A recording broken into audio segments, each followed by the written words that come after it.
What is dividend and bonus shares. बहुत interesting video है।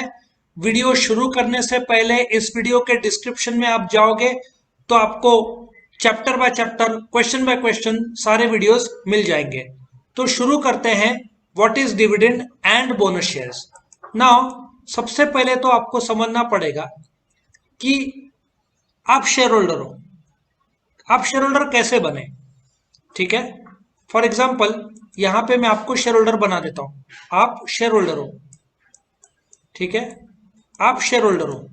आपने कंपनी रिलायंस इंडस्ट्रीज लिमिटेड को सपोजिटली आपने 1 लाख रुपए दिए, ठीक है।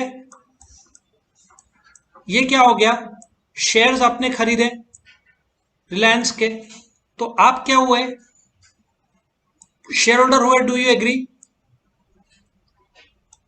नाउ सवाल यह है कि जो आपने लाख रुपए रिलायंस को दिए, अच्छी बात है, बट आपने यही 1 लाख रुपए स्टेट बैंक ऑफ इंडिया को दिया होता तो स्टेट बैंक ऑफ इंडिया ने आपको क्या दिया होता रिटर्न में,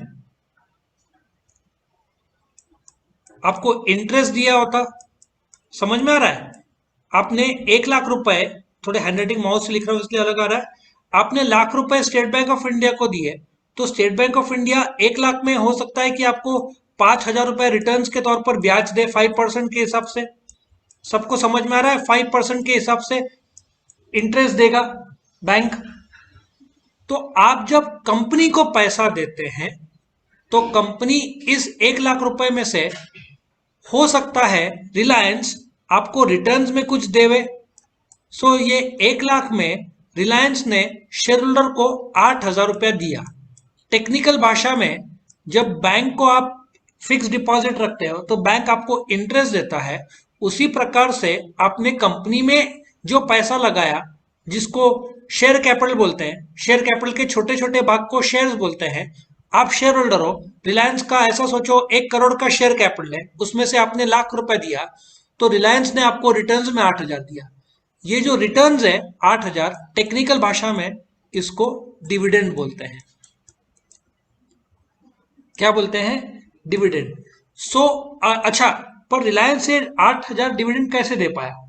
आपका लाख रुपया रिलायंस ने धंधे में लगाया, उसमें से रिलायंस ने कमाया 20,000 रुपया। ये 20,000 रिलायंस का प्रॉफिट है।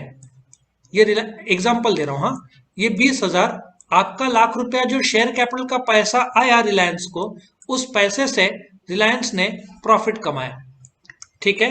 ये जो रिलायंस का प्रॉफिट है, और इस 20,000 रुपए में से आपको रिलायंस ने 8,000 रुपया दिए।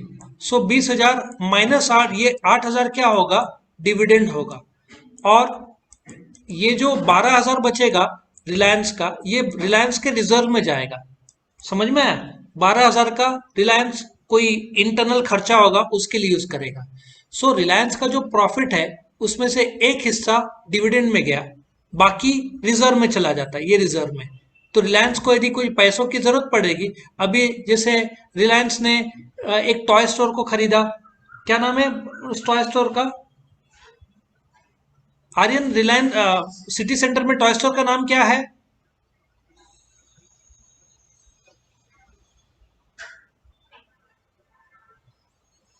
मुझे नाम नहीं याद आ रहा है। टॉय स्टोर है, तो उसको 500 करोड़ में एम से है।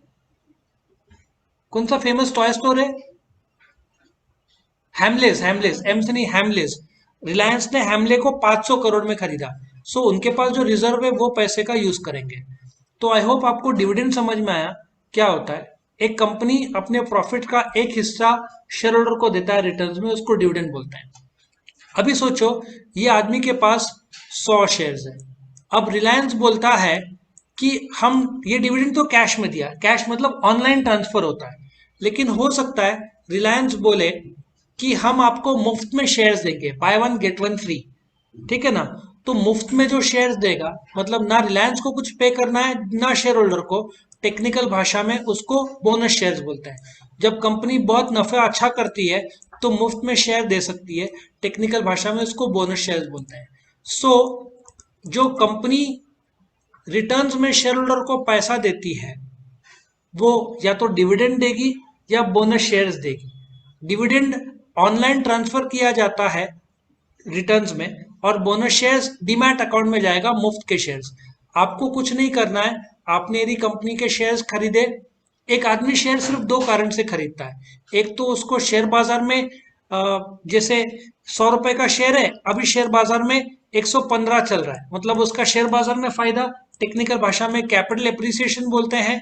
जो 15 रुपया उसने बेचा नहीं है, बट 15 रुपए का फायदा हो रहा है, और उसको जो शेयर में रिटर्न में मिलता है डिविडेंड। सो एक आदमी शेयर दो ही कारण से खरीदता है। एक तो उसको डिविडेंड मिलता है, दूसरा शेयर बाजार में शेयर की बढ़ोतरी होती है। जैसे आपने घर खरीदा, घर भाड़े पे चढ़ाया, 50 लाख का घर है, अभी उसकी वैल्यू 60 लाख है, तो आप 10 लाख प्लस में आ गए। और आपको घर भाड़े पे चढ़ाया तो महीने का 10,000 रेंट मिल रहा है। उसी प्रकार से आपने शेयर्स 50,000 का लिया, उसका शेयर बाजार में 60,000 चल रहा है, तो आपको 10,000 फायदे में हो, और रिटर्न्स में आपको डिविडेंड मिल रहा है। तो आई होप आपको समझ में आया कि कंपनी को जो आपने पैसा दिया शेयर कैपिटल का, उससे कंपनी ने प्रॉफिट किया, उस प्रॉफिट में से एक छोटा सा हिस्सा आपको रिटर्न में दिया जाएगा, उसको डिविडेंड बोलेंगे। बहुत ज्यादा नफा किया तो फुकट के शेयर्स देगी, उसको बोनस शेयर्स बोलेंगे। तो आपको डिविडेंड और बोनस शेयर्स, जो कि returns to share holder, dividend या बोनस शेयर या तो एक या दोनों साथ में, दोनों साथ में बहुत कम होता है, अलग अलग होता है। वीडियो पसंद आया तो लाइक करना, फ्रेंड्स के साथ शेयर करना, चैनल को सब्सक्राइब करना। और एक्स्ट्रा वीडियोस देखने हैं तो इस वीडियो के डिस्क्रिप्शन में सब्जेक्ट का लिंक है। आप उस लिंक को क्लिक करोगे तो आपको chapter by chapter, question by question सारे वीडियोस मिल जाएंगे। Thank you for watching. Video पसंद आया तो लाइक कीजिए, अपने फ्रेंड्स के साथ शेयर कीजिए, उनका भी फायदा हो, और चैनल को सब्सक्राइब कीजिए। Thank you.